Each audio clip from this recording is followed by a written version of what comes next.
хабаргузории Associated Press бо истинод ба ифшои ҳукумати маҳаллӣ гузориш дод, ки тақрибан аз ҳар 25 нафар дар деҳоти конешеҳри вилояти Шинҷони Чин бо иттиҳоми марбут ба терроризм ё ифротгароӣ зиндонӣ шуданд. аз рӯи ин маълумотҳо шумораи маҳбусон ба сари аҳолӣ дар ин минтақа дар ҷаҳон баландтарин аст, менависад Радиои Озодӣ бо истинод ба АП.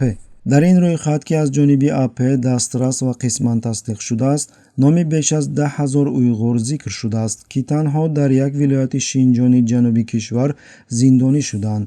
тибқи маълумоти ин рӯйхат, ҳукме ки ба сокинони деҳоти дорои 267,000 нафар аҳолӣ дорад, аз 2 то 25 сол ба ҳисоби миёна 9 солро ташкил медиҳад.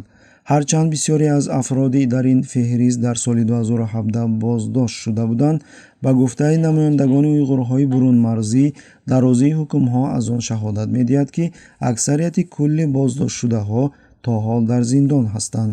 дар миёни боздоштшудагон ва зиндониён намояндагони қишрҳои мухталифи мардум, аз ҷумла ҷавонон ва пиронсолон мебошанд. ҳамаи онҳоро як чизи умумӣ муттаҳид мекунад: онҳо уйғур мебошанд.